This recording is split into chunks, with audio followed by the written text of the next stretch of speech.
오늘은 프로이드가 가졌던 신경증 증상 형성 과정에 대한 초기 이론을 여러분과 나누겠습니다.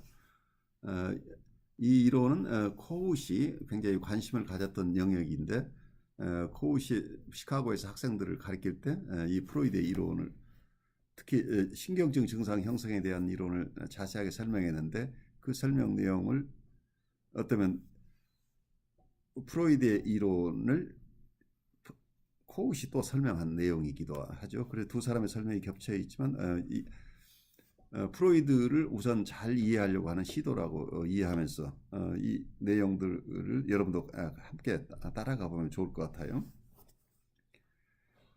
프로이드에게서 신경증 증상이란 하나의 전이 현상이며, 무의식에 있는 어떤 것이 전의식의 세계에 침입한 결과로 나타난다고 보았습니다. 그래서 신경증 현상을 꿈의 형성이나 어떤 실수가 나타나는 과정, 이런 것과 아주 유사하게 봤는데, 무의식 세계에 있는 어떤 정신적인 내용물이 전의식 세계로 옮겨오는 것을 또 다른 표현으로는 무의식 체계의 전의식 체계로의 침입이라고 표현도 하기도 하는데, 이걸 전이라고 봤어요. 그래서 트랜스퍼런스라는 개념 자체가 증상 형성은 결국은 이 전이 결과라고 본 거죠. 무의식 세계가 전의식 세계에 침입한 결과로서 발생한 것이다 라고 설명하고 있는데, 조금 더 자세하게 들여보다 보죠. 프로이드는 원래 본능 이론을 세우신 분이기 때문에 환경의 영향을 우리 심적인 동인으로서 환경을 중요하게 생각하지 않았던 것을 우리가 이해하는 게 좋겠어요. 보통 환경을 중시하는 이론가들과 역동을 중시하는 이론가 중에 역동 중심의 이론을 프로이드가 먼저 세운 거죠.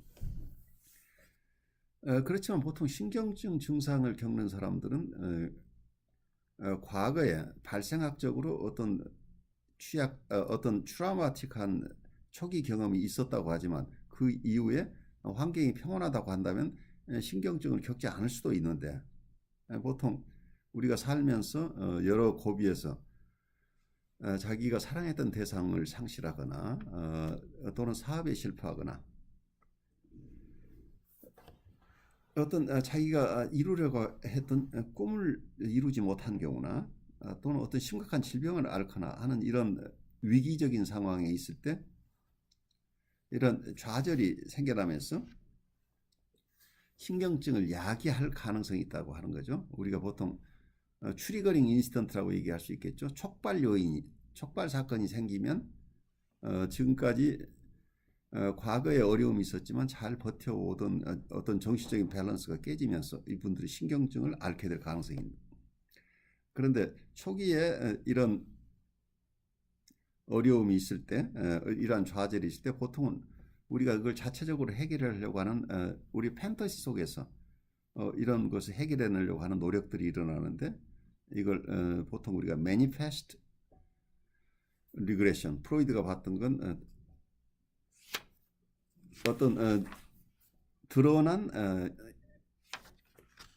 퇴행이라고 불렀어요. 그래서 드러난 퇴행은 manifest라고 하는 것 자체가, 우리가 꿈을 얘기할 때도 manifest dream가 있고, 어떤 잠재적인 그 현실적인 실제 드러나는 꿈과 그 속에 숨겨진 꿈 내용이 각각 다른데, 이때도 manifest라는 개념을 쓰고 있어요. manifest regression은 이건 증상이라고 보지 않고, 오히려 어떻게든 지금 좌절 속에 있는데 현재 고통스럽고 좌절감을 주는 현실에서 벗어나 환상 안에서 좌절 이전의 상태를 회복하려고 하는 어떤 노력이라고 보이는데, 이때는 이 퇴행이,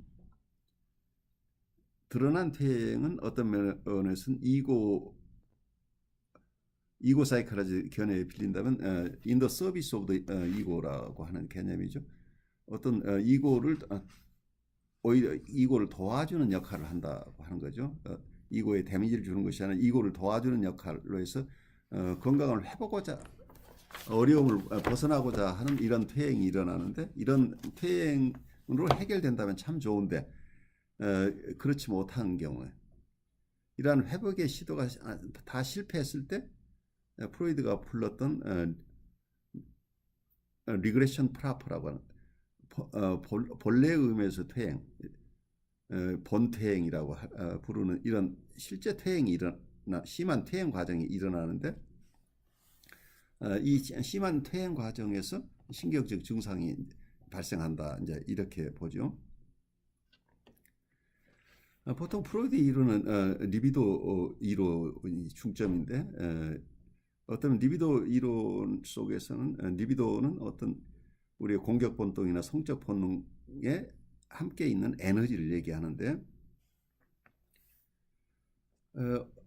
어떤 면에서는 사람이 성장하는 과정에서 상처 입었던 지점, 그래서 트라우마를 외상을 입었던 지점들이 있다고 한다면 그 지점들이 어떤 상당한 양의 리비도가 이미 그쪽에 있는데, 보통 커다란 좌절이 있을 경우에 이런 초기 고착 지점이라는 개념을 써요. 픽세이션 포인트로 리비도가 후퇴한다는 거죠. 그래서 어른의 생활을 하다가 갑자기 유아적인 상처를, 외상이 심했던 그 지점으로 리비도가 퇴행하게 되는데, 보통 프로이드가 봤던 이 지점들은 에더퍼스 컴플렉스를 경험했던 지점이죠. 그래서 그 지점은 근친상간적 감정이 있었던 지점이기 때문에 이 지점으로 리비도가 퇴행한다는 얘기는 어린 시절에 가졌던 어떤 근친상간적 감정이 다시 활성화된다, 이런 지점으로 간다는 얘기죠. 그렇게 되면 이분은 이런 어려움을 겪는 분은 현실 세계에 대한 관심들이 쇠퇴하면서 어떤 퇴행적 관심이 어떤 금지되어 있는 이런 근친상간적인 정서에 관심들이 가기 때문에 지금까지는 어떻게 억압을 통해서 근친상간적인 역동들이나 그로 인한 역동 파생물, 이런 것들이 역동으로부터 발생하는 여러 가지 디자이어나 팬터시, 이런 것들이 억압되어 있어서 마음의 균형을 유지해 왔는데, 그래서 무의식 속에 이런 억압된 역동도 있지만 이 역동을 계속해서 억압하고 있는 힘들이 있는데, 이 두 가지 힘 사이에 균형이 있었는데, 아까처럼 큰 좌절이 있는 경우에 리비도 퇴행이 일어나게 되면 지금까지 유지되어 왔던 균형이 깨어지는 결과가 온다. 그래서 심리 경제적인 어떤 균형이 깨어진 상태가 오는데, 심리 경제적인 균형이 깨어진 상태에서 어떤 대상 리비도가 급격하게 늘어나는 상황이 된다. 그렇게 되면 이런 상황을 실제 신경증이라고 프로이드가 불렀어요. 그래서 이걸 액츄얼 뉴로시스라고 불렀는데, 이걸 프로이드가 초기에는 신경증의 핵심으로 본 거죠. 그렇게 되면 이 대상 리비도가 갑자기 억압된 대상 리비도가 증가하면서 전의식이라고 하는 게, 전의식이 굉장히 위협을 받게 되는 거죠. 무의식 속에 억압되어 있던 것들이 전식 속으로 계속 월경에 넘어올 가능성들에 접하기 때문에 굉장히 위험한 상황이 되는 거죠.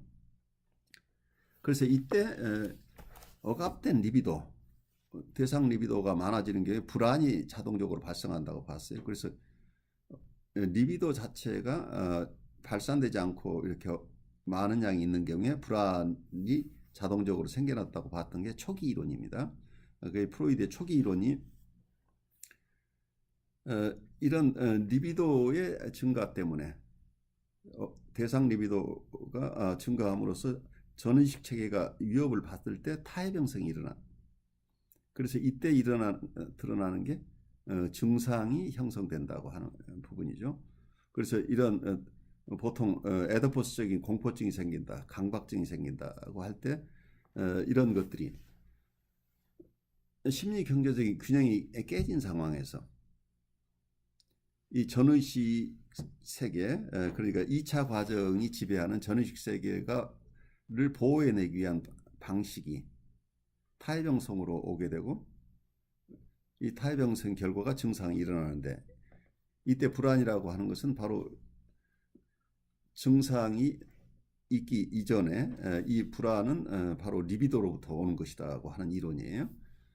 그렇지만 1920년대 후기에 가면은 프로이드가 불안은 리비도가 바로 불안을 가져오는 게 아니고 억압이 먼저 있었던 것이 아니고 어떤 역동이 다가온다고 하는 어떤 그런 상황이 되면 위험을 감지해.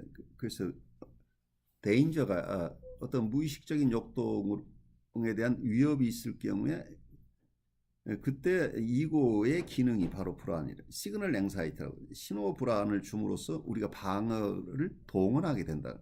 그래서 방어가 먼저 있는 게 아니고 불안이 먼저 온다.